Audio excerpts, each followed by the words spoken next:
Oui, Vous pouvez. bonjour à tous. Merci d'abord de votre invitation. À mon tour, je voudrais remercier les équipes du conseil départemental qui se sont mobilisées pour cette étape francilienne et je crois que notre place était là et c'était très bien. Remercier aussi Bettina Laville que j'avais eu le plaisir de rencontrer, avec qui j'avais pu échanger. Et c'est vrai que c'est très important pour un élu local compte tenu des enjeux qui sont les nôtres aujourd'hui, de pouvoir se nourrir d'expérience et peut-être d'ailleurs, pour répondre à votre question, d'avoir moins peur de se jeter à l'eau lorsqu'on aborde ces questions. Et d'ailleurs, d'expérience, et c'est ce qu'on essaie de faire sur le territoire essonien, de montrer que la transition écologique, c'est certes des changements de vie, mais c'est surtout des opportunités. Et le fait de pouvoir échanger comme on le fait avec vous, avec d'autres acteurs, ça nous permet sans doute de nous jeter à l'eau plus facilement. Alors, en Essonne, vous l'avez dit, on s'est calé par rapport aux objectifs du développement durable. Je suis d'accord avec mon collègue d'Anguin-les-Bains qui évoquait tout à l'heure les sujets d'éducation et de coopération décentralisée.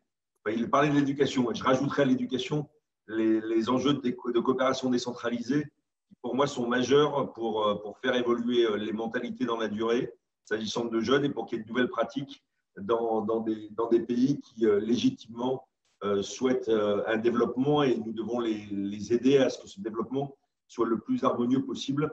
Au niveau de l'Essonne, nous sommes évidemment très engagés sur ces dispositifs, mais je voulais profiter de mon intervention pour mettre un éclairage plutôt sur quelques points. Le premier, dans un département francilien, c'est le cas de tous les intervenants d'aujourd'hui, c'est bien évidemment d'avoir cet équilibre entre la ville et la campagne. Et dans un département comme l'Essonne qui accueille 16 000 habitants supplémentaires par an, il y a évidemment un sujet d'artificialisation des sols et la question pour nous de défense de la place de la nature dans ce département.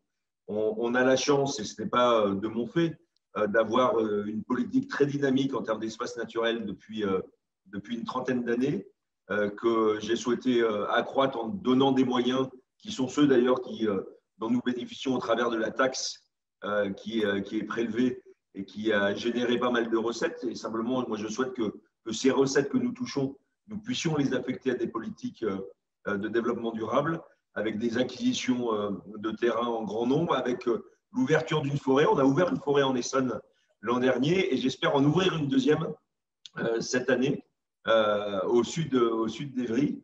Et donc, nous sommes à l'affût de toutes les opportunités pour préserver ces espaces naturels et préserver la nature dans le département.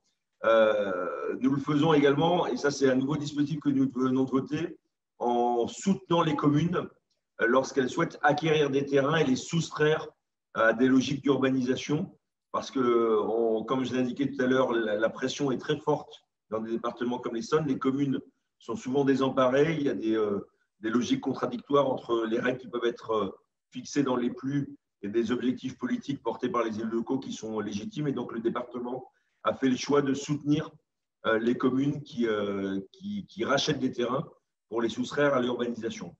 Au-delà de cette politique de défense de la place de la nature, moi, je voulais plutôt insister auprès de vous sur d'autres politiques. La première, ça concerne évidemment la réduction de nos consommations. Alors, on le fait au niveau du département de l'Essonne avec un programme ambitieux de rénovation énergétique de nos bâtiments les plus énergivores, avec 50% de réduction de ces consommations sur les principaux, les plus gros bâtiments administratifs du département, et notamment l'hôtel du département, mais aussi les plus gros collèges du département.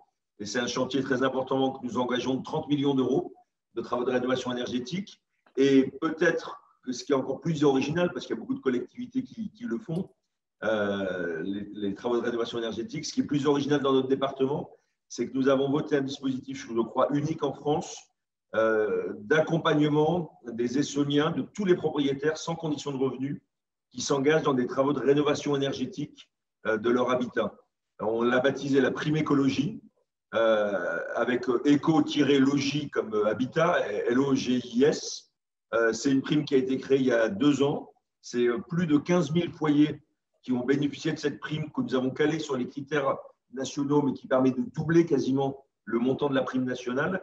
Et on a vu qu'il y avait un effet très positif avec l'ADEME, avec un certain nombre de propriétaires qui ont sauté le pas parce qu'il y avait cet engagement local et qui ne l'auraient pas fait s'il n'existait pas, tout simplement parce que le reste à charge est encore élevé lorsqu'on s'engage dans ce type de travaux.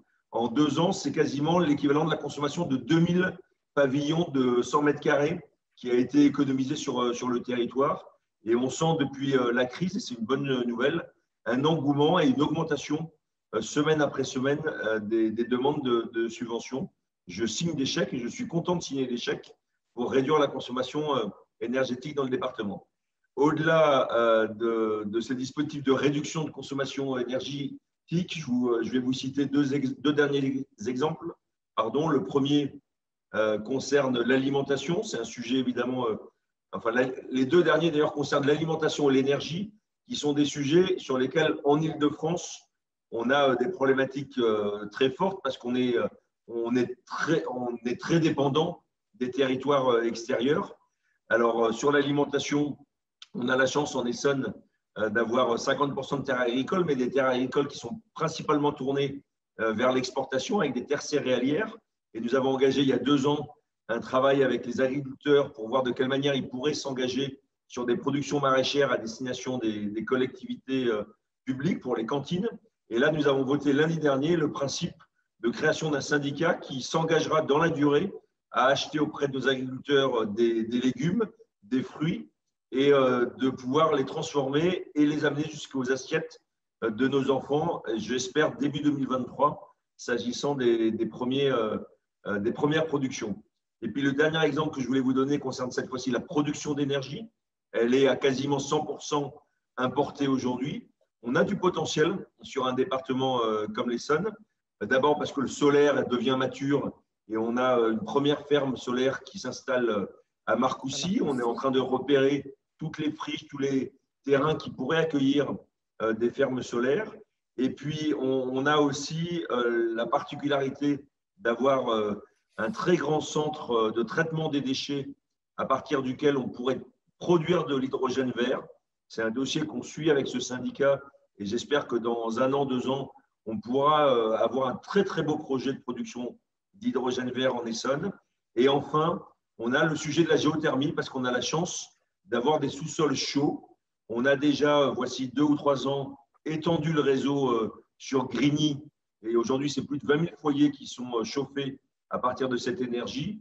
Et on a sans doute la capacité de tripler la production d'énergie à partir de géothermie. Et c'est un chantier sur lequel on s'engage aussi avec les collectivités. Donc, comme vous le voyez, on essaie d'agir tous azimuts pour à la fois réduire nos consommations et produire et consommer de meilleure façon et de façon plus durable. Moi, je trouve que c'est palpitant lorsqu'on est élu dans ces périodes de crise de pouvoir s'engager de cette façon-là. Et je me réjouis de voir nos concitoyens vraiment être aujourd'hui acteurs et acteurs positifs de ces politiques écologiques. Et peut-être pour terminer, je formerai simplement le vœu, puisque cette tournée francilienne se déroule cette année à distance, former le vœu de pouvoir vous accueillir l'an prochain en Essonne pour vous présenter de visu les actions que nous conduisons. Merci à vous en tout cas.